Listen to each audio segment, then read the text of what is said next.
Hello, my name is Logan Burrows, and this is my final informative speech. Our mouths allow us to do many things in our daily lives, like eating, breathing, and much more. However, there are a few birth defects that can paint your mouth an entirely new life: cleft lip and cleft palate. Both of these cause lifelong stipulations that you'll have to deal with. I've been born with both, and it's made my life interesting, to say the least. Both of these defects can affect your life in a multitude of ways like mine. Along with being born with them, I've done my fair bit of research on both defects and what they're doing. So, first I'll define what both defects are, along with their stipulations and treatment methods. And then I'll go over my earlier experiences with cleft palate, and then move on to some of my more recent experiences. But let's define both of them first. Cleft lip is when mouth tissue fails to form completely during pregnancy, resulting in an opening in your lip that can vary in both size and location.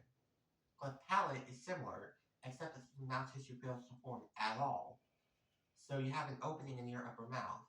It mainly happens in both the front and back of your mouth, but can happen in either area individually. Combined, these make up orofacial clefts.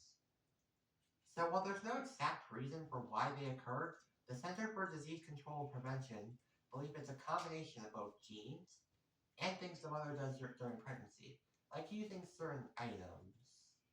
Regardless of the origin, these defects can cause multiple problems for kids in regards to speaking, hearing, breathing, possibly causing ear infections, and dental problems. Plus, the surgery to repair these clefts can vary based on a child's age or needs, the severity of the cleft, and if other birth defects are present, but there are treatment methods. Surgery to repair cleft lip usually happens in the first 12 months of a baby being born, and cleft palate is within the first 18. But you're going to need surgeries as you get older. Regardless, these surgeries help improve lip and ear functions like hearing and breathing. But some kids still need special dental care, which is my case. Now let's move on to some of my earlier experiences with both of them. My defects weren't discovered until I was born, unlike how others are found with an ultrasound. Ever since they were discovered, I've been making routine trips back to Children's National in DC for checkups. But regardless, from that point on, my life would be different from most others. One of the more clear experiences I remember these defects causing me in my early years was with a tooth in my mouth. They put a button on one of my teeth. So what essentially happened was my gums were closing in faster than a tooth could develop. So this button essentially kept the gums open long enough for the tooth to come in. I had it in there for a few years, and once it was taken out, everything was fine. But that wasn't the only problem I had. Because of those checkups, I had to miss a few days of school, which my younger self was not complaining about in the slightest. I also had a speech impediment, meaning I had to take speech classes to talk better, essentially. And finally, one of the more earlier experiences is hyperdontia, as according to the Cleveland Clinic, is essentially extra teeth in your mouth. And while mine will have to be taken out later, for now they are completely fine and not causing me any harm.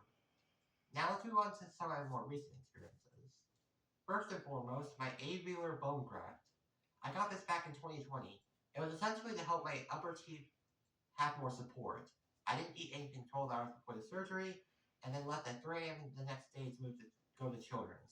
And according to Nationwide Children's Hospital's website, was they took bone marrow from my head and upper mouth through my gums. So when I awoke from surgery, I found stitches in both my hip and my mouth. The ones in my mouth were really uncomfortable, but these stitches would go away in a few weeks naturally. After the surgery, I had to stay in the hospital overnight, being checked on every few hours to see if I was fine. And then once in the morning, after some final checkups, I was allowed to go home, where I proceeded to go to sleep because I was so tired. A short while after that surgery, I got braces. I got the standard metal braces, so metal brackets on my teeth, a thin arch wire to keep everything okay, and then rubber ligatures to make sure the arch wire was fine. A short while into that, I also had a palate expander, which essentially expanded my upper mouth. It was a metal framework, and every few days I had to use a key to crank it farther and farther. Once it was at its max, I had to keep it in there until my upper mouth would be fine by itself. After both the braces and the expander, I have a retainer. which is what I use now. It essentially makes sure the work of the braces stays good. At first, I had to wear it 24/7, only taking it out to eat and brush my teeth. But nowadays, I only have to wear it when going to bed. But that's not the end of my story. Once my upper jaw stops growing, I'll have another surgery to essentially fix it. This also means I'll have to wear braces again to re-straighten my teeth again.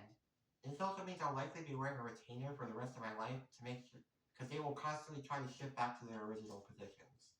But let's wrap this up now, shall we? Now you know about cleft lip and palate and my life's journey with them. Now use this knowledge to go spread some awareness about it. It can lead to new and better ways to treat it. Thank you.